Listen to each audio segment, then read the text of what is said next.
क्या आपने कभी सोचा है कोई वीडियो इतनी बार क्यों मिटाई जाती है, जैसे किसी को डर हो कि अगर ये सच बाहर आ गया तो बहुत कुछ बदल जाएगा। आज मैं आपको उसी सच से मिलवाने वाला हूं, वो प्रवचन जिसने इंटरनेट को झुलसा दिया था। ओशो ने कुछ ऐसा कहा था इस्लाम और महिलाओं के बारे में, जिसे सुनकर सिर्फ गुस्सा नहीं, डर फैल गया। डर इस बात का कि अगर ये आवाज बच गई तो झूठ की नींव हिल जाएगी। कल्पना कीजिए, एक वीडियो जो बार बार डिलीट होती है, अकाउंट्स सस्पेंड हो जाते हैं और फिर भी लोग उसे दोबारा अपलोड करते हैं। क्यों? क्योंकि उसमें कोई सस्ती सनसनी नहीं थी, बल्कि वो सवाल थे जिनसे सभ्यताएं भागती हैं। इस वीडियो में आप वो लाइन सुनेंगे जिसने धार्मिक संस्थाओं को कांपने पर मजबूर कर दिया। वो लाइन जो अगर सच निकली तो करोड़ों लोगों की मान्यताएं ढह जाएंगी। पर ध्यान रहे, ये सिर्फ सुनने की बात नहीं है, ये सोचने की चुनौती है। और अगर आपने ये वीडियो बीच में छोड़ा तो शायद आप वही गलती दोबारा करेंगे जो पूरी दुनिया कर रही है, सवाल से भागना। तो तैयार रहिए, क्योंकि अगले कुछ मिनटों में जो आप सुनने वाले हैं वो या तो आपकी नींव हिला देगा या आपकी आंखें खोल देगा। अब फैसला आपका है, क्या आप वो सच सुनने की हिम्मत रखते हैं जिसे हर कोई छिपा रहा है? चलिए फटाफट कमेंट में बताइए, ये वीडियो आपको कैसे मिली? क्या आपने इसे खुद सर्च किया था या ये अचानक आपकी स्क्रीन पर आ गई और आपने बस जिज्ञासा में क्लिक कर दिया? हमें भी जानना है कि YouTube आखिर हमारी इस वीडियो को आप तक कैसे पहुंचा रहा है। अपने जवाब जरूर लिखिए, क्योंकि ये आपका एक कमेंट हमें यह समझने में मदद करेगा कि सच्चाई की आवाज अभी भी लोगों तक पहुंच रही है या नहीं। और हां, अगर आप एक सच्चे सनातनी हैं तो चैनल को अभी सब्सक्राइब जरूर करिए, ताकि सनातन की ये पुकार पूरे भारत में गूंज उठे। वीडियो को लाइक करके दिखाइए कि आज भी कट्टर नहीं, जागरूक सनातनी जिंदा हैं, जो अपनी संस्कृति, अपने धर्म और अपने गौरव की रक्षा के लिए डटकर खड़े हैं। अब देर मत कीजिए, चलिए वीडियो में आगे बढ़ते हैं और जानते हैं वो सच जिसे सब छुपा रहे हैं। आज की इस वीडियो को शुरू करने से पहले मैं एक बात साफ कहना चाहता हूं। हमारा उद्देश्य किसी धर्म, मजहब या जाति की भावनाओं को ठेस पहुंचाना नहीं है। हम सिर्फ उन बातों पर चर्चा कर रहे हैं जो धार्मिक ग्रंथों और ऐतिहासिक स्रोतों में लिखी गई हैं, ताकि सच्चाई को समझा जा सके, न कि किसी का अपमान किया जाए। तो इसे नफरत नहीं, ज्ञान की तलाश के रूप में देखें। क्या आपने कभी कोई ऐसी वीडियो देखी है जो इंटरनेट पर टिक ही नहीं पाती?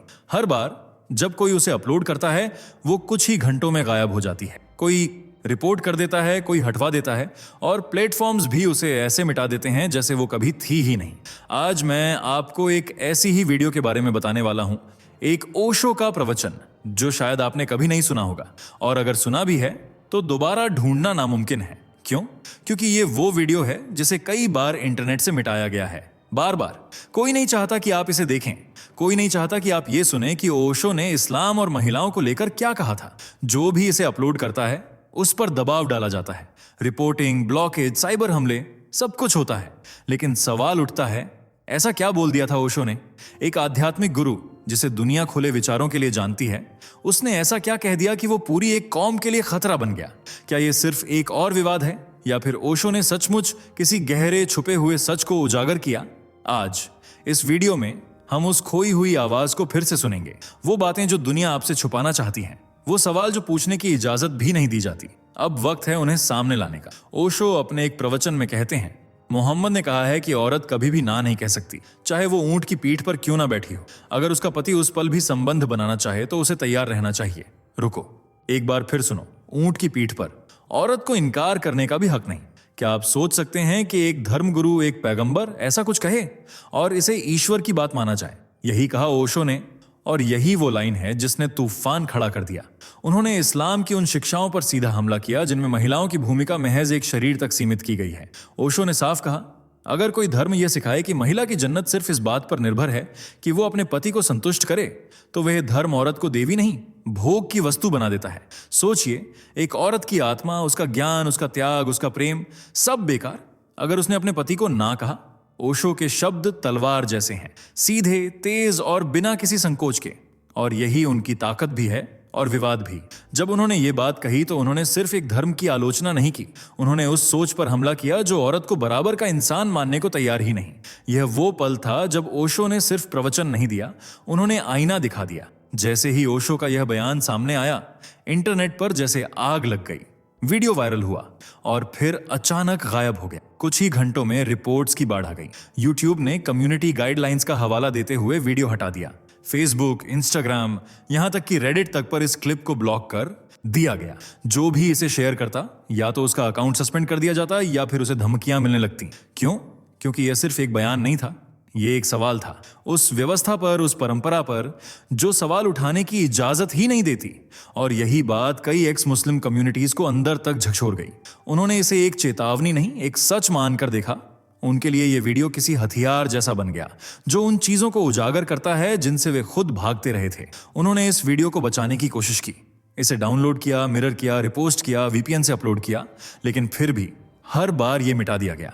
यहां तक कि कुछ वेबसाइट्स ने इसके लिंक परमानेंटली ब्लॉक कर दिए। आप समझ सकते हैं ये कितनी बड़ी बात है जब किसी देश या धर्म की आलोचना करने पर आपसे आपकी आवाज तक छीन ली जाती है। ये सिर्फ सेंसरशिप नहीं है, ये एक वैचारिक युद्ध है जहां सच की कीमत चुकानी पड़ती है। और ओशो का यह प्रवचन उस युद्ध का वो गोला था जिसे सब दबाना चाहते हैं। अब सवाल उठता है, क्या ओशो ने जो कहा वो सच था या वो बस एक निजी राय थी, एक उकसावे की कोशिश? तो चलिए अब हम खुद इन धार्मिक ग्रंथों में झांकते हैं। क्या वाकई वहां ऐसा लिखा है? वट हदीस, ऊंट की पीठ वाला किस्सा, सुनन इब्न माजा, हदीस संख्या 1853। अगर एक पत्नी ऊंट अरब की पीठ पर बैठी हो और उसका पति उसे संबंध के लिए बुलाए तो उसे ना नहीं कहनी चाहिए। सोचिए, औरत की मर्जी, उसकी स्थिति, उसकी भावना कुछ मायने नहीं रखती। यह हदीस वही बात दोहराती है जिसे ओशो ने सामने रखा। यह सिर्फ एक मजाकिया उदाहरण नहीं है, यह एक मानसिकता की झलक है। 2 सूरह अन-निसा 4:34। अगर पत्नी तुम्हारा कहा नहीं माने तो पहले समझाओ, फिर अलग बिस्तर करो, और अगर तब भी ना माने तो मारो। जी हां, सीधे सीधे। धर्म के नाम पर घरेलू हिंसा की अनुमति। जहां दुनिया महिलाओं की रक्षा के लिए कानून बनाती है, वहां एक आयत कहती है, ना मारो। 3 सूरह अल-बकरा 2:282। अगर 2 पुरुष गवाह ना मिले तो 1 पुरुष और 2 महिलाएं गवाह बने, क्योंकि एक महिला भूल सकती है। मतलब 1 पुरुष सच्चार, 2 महिलाएं। महिला का दिमाग, उसकी याददाश्त, उसका भरोसा सब आधा। 4 सूरह अन-निसा 4:24। तुम उन औरतों से भी संबंध बना सकते हो जिन्हें तुमने युद्ध में बंदी बनाया है, भले ही वो शादीशुदा हों। क्या युद्ध में जीती गई महिलाएं कोई इनाम होती हैं? उनकी मर्जी का कोई मूल्य नहीं। 5 सही बुखारी 304। जन्नत से सबसे ज्यादा महिलाएं बाहर होंगी क्योंकि महिलाएं कम अक्ल और कम धर्म वाली होती हैं। और फिर कारण दिया गया, क्योंकि औरतें पीरियड्स के दौरान नमाज नहीं पढ़ती। तो अब शरीर की जैविक प्रक्रिया भी गुनाह बन गई। इन सब बातों को जानने के बाद कोई भी सोचने पर मजबूर हो जाएगा, क्या ये वाकई ईश्वर के वचन हैं या फिर एक समाज की मर्दवादी सोच का प्रतिबिंब? ओशो सिर्फ शब्दों को नहीं देखते थे, वो सोच को पढ़ते थे। जब उन्होंने इन आयतों और हदीसों को पढ़ा तो उन्होंने इसे महज धार्मिक नियमों की तरह नहीं लिया। उन्होंने कहा, यह धर्म नहीं है, ये मर्दों की कल्पना है, मर्दों की सुविधा के लिए घड़ी गई व्यवस्था। ओशो के अनुसार जब कोई धर्म ये कहे कि औरत की जन्नत सिर्फ इस बात पर टिकी है कि वो पति को ना कहे, तो वो धर्म औरत को इंसान नहीं, शरीर मानता है। जब एक महिला की मर्जी को ही गुनाह बना दिया जाए, जब उसका खून बहना, पीरियड्स भी उसे अपवित्र बना दे, जब उसकी आवाज, उसकी याददाश्त, उसकी गवाही तक आधी मान ली जाए, तो यह धार्मिकता नहीं, एक व्यवस्था है जो मर्दों की सत्ता को बनाए रखना चाहती है। ओशो ने एक जगह कहा था, हर धर्म जो मर्दों द्वारा बनाया गया है उसने औरत को या तो देवी बना दिया या दासी, लेकिन इंसान कभी नहीं माना। यह बात आज भी उतनी ही तीखी है जितनी उस वक्त थी। उन्होंने सवाल उठाया, अगर मोहम्मद 9 शादियां कर सकते हैं तो बाकी पुरुष क्या करें? और अगर एक पुरुष 4 पत्नियां रखे तो समाज में संतुलन कैसे रहेगा? उनका तर्क था, ये सारी व्यवस्थाएं प्राकृतिक नहीं, वैज्ञानिक नहीं, सिर्फ मर्दवादी कल्पनाएं हैं जिन्हें धर्म का चोला पहना दिया गया है। ओशो ने धर्म से परे जाकर पूछा, क्या ईश्वर वाकई अपनी आधी रचना को आधा ही समझता है? ओशो एक सवाल छोड़ते हैं, एक ऐसा सवाल जो सदियों से किसी ने पूछा ही नहीं। अगर एक पुरुष को 4 शादियां करने की इजाजत है तो बाकी पुरुष क्या करें? सोचिए, दुनिया में मर्द और औरत की संख्या लगभग बराबर है। अगर हर दूसरा मर्द 4 औरतों से शादी कर ले तो लाखों पुरुषों के हिस्से में कोई पत्नी नहीं आएगी। तो फिर ओशो कहते हैं, ऐसे समाज में समलैंगिकता मजबूरी बन जाती है, विकल्प नहीं। और यही वो विरोधाभास है जिसे कभी किसी इस्लामिक विद्वान ने गंभीरता से नहीं उठाया। एक तरफ धर्म कहता है पुरुष 4 औरतें रख सकता है, दूसरी तरफ वही धर्म कहता है समलैंगिकता पाप है, सजाए मौत है। तो फिर जो पुरुष पत्नी नहीं पा सके वे जाएं कहां? क्या उनकी इच्छाएं, उनकी नैतिकता, उनकी इंसानियत महत्वहीन है? 1400 साल हो गए, सैकड़ों मुफ्तियाओं, हजारों स्कॉलर, लाखों मस्जिदें, लेकिन किसी ने यह बुनियादी सवाल नहीं उठाया, क्या ये नियम वास्तव में समाज के लिए न्यायपूर्ण है या फिर ये सत्ता के लिए बनाए गए भ्रम हैं? ओशो की सबसे बड़ी क्रांति यही थी, उन्होंने उन प्रश्नों को भी उठाया जिनसे धर्म डरता है। और यही कारण है कि उन्हें चुप कराने की इतनी कोशिशें हुई क्योंकि उनके सवाल जवाब नहीं मांगते, वे सोच की मांग करते हैं। अगर आप एक महिला हैं तो आज आपके सामने सिर्फ दो रास्ते हैं। पहला रास्ता, आप इन आयतों और हदीसों को सच माने। आप माने कि आप आधी अक्ल वाली हैं। आप माने कि आपकी गवाही आधी है, आपकी याददाश्त कमजोर है। आप माने कि पीरियड्स एक दोष है और इसलिए आप ईश्वर की पूजा लायक नहीं। आप माने कि जन्नत सिर्फ तब मिलेगी जब आप अपने पति की इच्छाओं का हर हाल में पालन करें, चाहे आप थकी हों, बीमार हों या ऊंट पर सवार हों। अगर आप यह सब मानती हैं तो आप यह भी मान रही हैं कि आप इंसान नहीं, सिर्फ एक शरीर हैं। दूसरा रास्ता, आप इन बातों को स्वीकार करने से इनकार करें। आप कहें, नहीं, मेरी अक्ल अधूरी नहीं है। नहीं, मेरी इज्जत किसी मर्द की इजाजत पर निर्भर नहीं। नहीं, मैं सिर्फ इसलिए नीची नहीं हूं क्योंकि मैं औरत हूं। आप सोचें, आप सवाल करें और सबसे बड़ी बात, आप खुद के लिए खड़ी हों। ओशो ने यही कहा था, औरत को उसके अस्तित्व की अनुमति खुद को देनी होगी, धर्म या समाज से नहीं। आज अगर आप इस वीडियो को देख रही हैं तो यह सिर्फ एक विचार नहीं है, यह एक चुनौती है और अब यह निर्णय आपका है। आप कौन सी औरत बनना चाहेंगी? अब यहां एक और सवाल उठता है, क्या ओशो इस्लामोफोबिक थे या उन्होंने बस एक असहज सच्चाई उजागर की थी? बहुत लोग कहेंगे कि उन्होंने एक धर्म को टारगेट किया, कि उन्होंने नफरत फैलाई, लोगों की आस्था पर वार किया।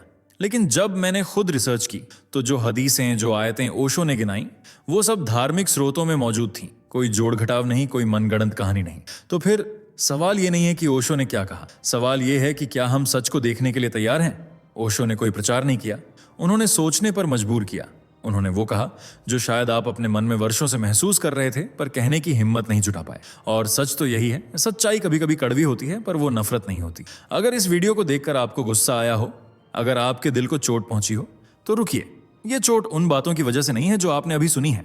ये दर्द उस अंधेरे का है जिसमें आपको बरसों से रखा गया, वो जो सच्चाई आपसे छुपाई गई, वो जो सवाल आपको कभी पूछने नहीं दिए गए, वो जो धार्मिकता के नाम पर आपको डराया गया।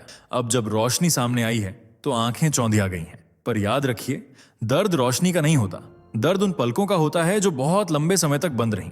इसलिए आज अगर आपने कुछ ऐसा जाना जो आपको अंदर से झकझोर गया, तो कृपया इस वीडियो को शेयर करें, इससे पहले कि इसे भी डिलीट कर दिया जाए। कमेंट में बताएं, क्या आप इन बातों से सहमत हैं? क्या आपने भी कभी ये सवाल खुद से पूछे थे? शायद यही शुरुआत है किसी नई सोच की, किसी नए साहस की। धन्यवाद। दोस्तों, आपको स्क्रीन पर 2 और वीडियोस दिखाई दे रही हैं, जिसे देखने के लिए स्क्रीन पर क्लिक करें।